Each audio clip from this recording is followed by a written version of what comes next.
الحمدللہ رب العالمین والصلاة والسلام علی سید الانبیاء والمرسلین وعلی آلہ واصحابہ اجمعین۔ میں مولوی صدیق اکبر یوٹیوب چینل اسرا ٹی وی سے۔ عشق کی صداقت اور قلب کی پاکی نے ان کی دعوت و تذکرے میں ایسی تاثیر بخشی تھی کہ تھوڑے ہی عرصے میں ہزاروں آدمی حلقہ ارادت میں داخل ہو گئے اور متعدد سلاطین وقت نے ان سے بیعت کی۔ ان لوگوں کے طور و طریق کچھ عجیب عاشقانہ و الہانہ تھے اور ایسے تھے کہ صحابہ اکرام کے خصائص ایمانی کی یاد تازہ کرتے تھے۔ عشق الہی کی ایک جاں سپار جماعت تھی جس نے اپنے خون کے رشتوں اور وطن و زمین کی الفتوں کو ایمان کے رشتے پر قربان کر دیا تھا اور سب کچھ چھوڑ کر راہ حق میں ایک دوسرے کے رفیق و غم گسار بن گئے تھے۔ امیر فقیر اعلیٰ ادنا سب ایک ہی حال میں بستے اور بجز خلق اللہ کی ہدایت و خدمت اور احکام شرع کے اجراء و قیام کے اور کسی سے کام نہ رکھتے تھے۔ ایک حکم یہ تھا کہ پہلی منزل ہجرت کی ہے۔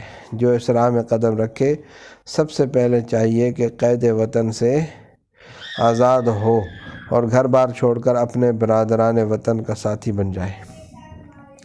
دوسری منزل ترک مال کی ہے۔ لن تنالوا البر حتی تنفقوا مما تحبون۔ بس مال کسی ایک فرد واحد کا نہیں ہو سکتا، جس کے پاس جو کچھ ہو اپنے رفیقان طریقت میں بانٹ دے۔ تیسری منزل ترک جان کی ہے۔ فتمنوا الموت ان کنتم صادقین۔ بس ہر وقت راہ حق میں سر بکف رہو اور اعدائے شریعت و حق اگر فرقان و میزان سے نہ جھکیں تو قوت حدید سے کام لو، فیہ بأس شدید۔ اور اس میں شک نہیں کہ یہ جتنی باتیں تھی حق تھی۔ آگے چل کر نادان معتقدوں نے ان کو کچھ سے کچھ بنا دیا۔ ان اللہ اشتری من المؤمنین انفسهم واموالهم بان لهم الجنہ۔ یہ تمام حالات ان موافقین و مخالفین سب نے لکھے ہیں۔ مثلا مخالفین میں شیخ علی متقی، شیخ ابن حجر مکی، شیخ عبدالحق محدث دہلوی اور شیخ اسعد مکی وغیرہم رحمہم اللہ۔ اور موافقین میں خود ان کے معتقدین مثلا اخوند میر، شیخ دلاور، شہاب الدین میاں قاسم اور صاحب شواہد و مطلع الولایہ وغیرہم۔ لیکن معتقدین نے ان امور پر قوانین شرع کا رنگ چڑھا دیا۔ مثلا سید محمد نے تکمیل انقطاع و ایثار و محبت کے لیے مال تقسیم کر دینے کا حکم دیا تھا۔ معتقدین نے اس کو یہاں تک بڑھا دیا کہ جب مال پر سب کا حق ہے تو پھر ورثہ اور ترکے کیسا عزیز و اقارب کو بھی کچھ نہیں ملنا چاہیے، اور پھر اس کو قانون توریث کے مقابلے میں ایک قانون شرعی سمجھا۔ مخالفین نے اس کا رد کیا کہ یہ شریعت سے انحراف ہے اور حکم توریث کو کہ نص قطعی سے ثابت ہے باطل کرنا ہے، اور پھر تکفیر و تضلیل کے لیے اس کو حجت ٹھہرایا۔ اس طرح موافق اور مخالف دونوں اصلیت سے دور جا پڑے۔ الغرض اس قسم کے مسائل میں رد و قدح یہاں تک بڑھی کہ علماء سوء اور مشائخ دنیا پرست کا تو کہنا ہی کیا، جو لوگ صداقت پسند تھے ان میں سے بھی بعض غلط فہمی میں مبتلا ہو گئے۔ نتیجہ یہ نکلا کہ ہر طرف سے مخالفت ہونے لگی۔ پہلے تضلیل و تکفیر کا سلسلہ چلا، پھر قتل و صلب تک نوبت پہنچی۔ مخالفت کا بڑا سبب یہ ہوا کہ یہ لوگ اعلان حق میں بڑے ہی بے باک اور سخت تھے، اور سب سے زیادہ علماء دنیا کو ان کی ہوا پرستیوں اور غفلتوں پر سرزنش کرتے تھے۔ جب مخالفت کا بہت زور ہوا، سید محمد صاحب گجرات چلے گئے۔ سلطان محمود کلان صورت دیکھتے ہی معتقد ہو گیا، لیکن علماء نے وہاں بھی مخالفت کی۔ مجبوراً حجاز و عرب کا رخ کیا، وہاں سے ایران گئے۔ سلطان اسماعیل صفوی کا زمانہ تھا۔ اس نے ہجوم خلائق دیکھا تو نکل جانے کا حکم دیا۔ ہندوستان کی طرف دوبارہ آ رہے تھے کہ فرا میں انتقال ہو گیا۔ ملا عبدالقادر بدایوں 911 ہجری کے واقعات لکھتے ہیں۔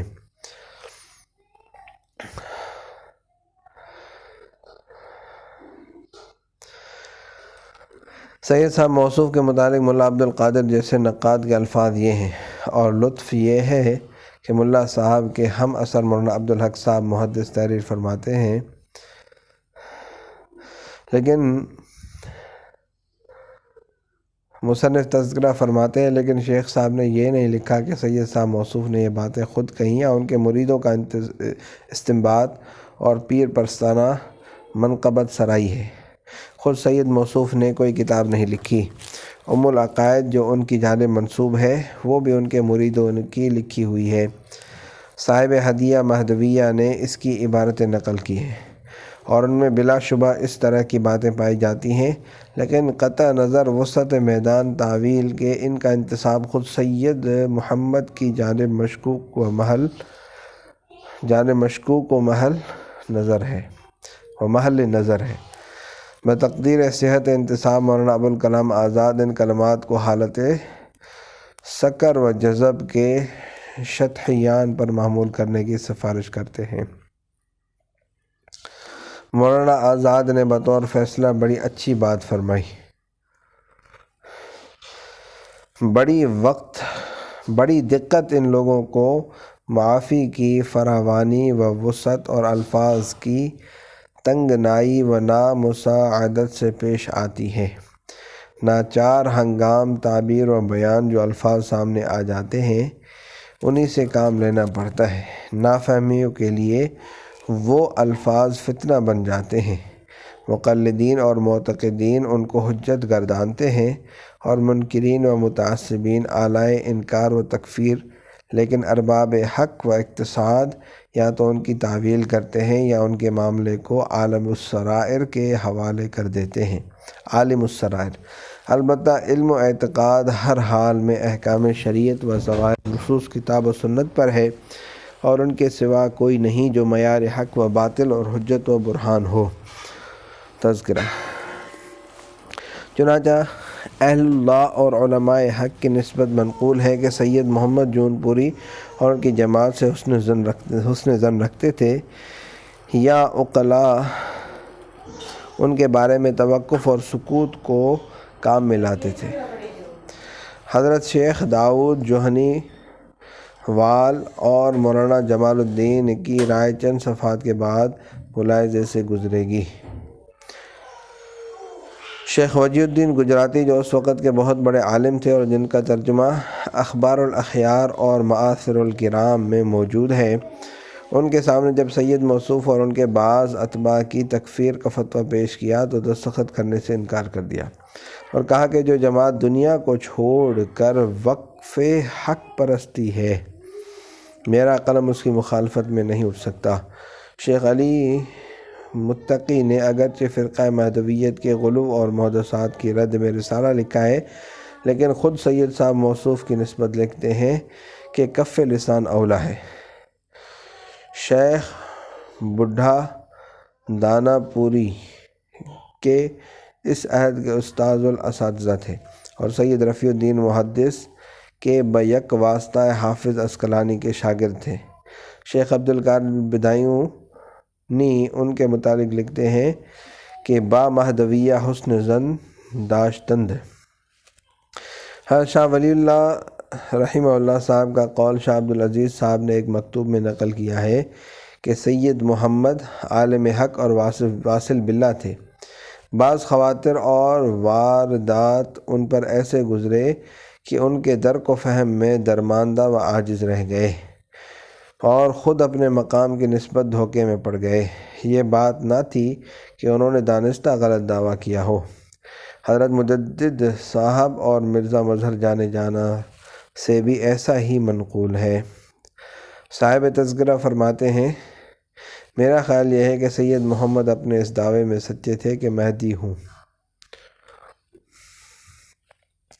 اور ملک کی جو حالت اس وقت ہو رہی تھی وہ یقیناً ایک مہدی ہی کے ظہور ہی کی مقتضی اور منتظر تھی، نہ کہ ایک مضل اور دجال کی۔ البتہ غلطی یہ ہوئی کہ لفظ مہدی کو انہوں نے مہدی آخر الزمان سمجھ لیا، کیونکہ شہرت و انتظار عام طور پر اس مہدی کی نسبت ہے، اور جب لفظ مہدی بولا جاتا ہے تو سب سے پہلے ذہن اسی کی طرف منتقل ہوتا ہے، اور یہ رائے بھی اس صورت میں ہے جبکہ خود ان کی نسبت مہدی آخر الزمان ہونے کا مدعی ہونا قطعی طور پر ثابت ہو جائے۔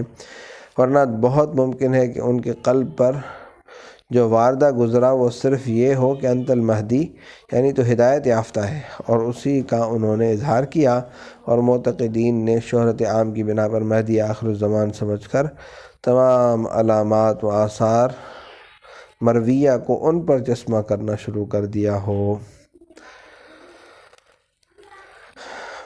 صلی اللہ تعالیٰ علی حبیب سیدنا محمد وعلی آلہ وصحبہ اجمعین برحمتک یا ارحم الراحمین۔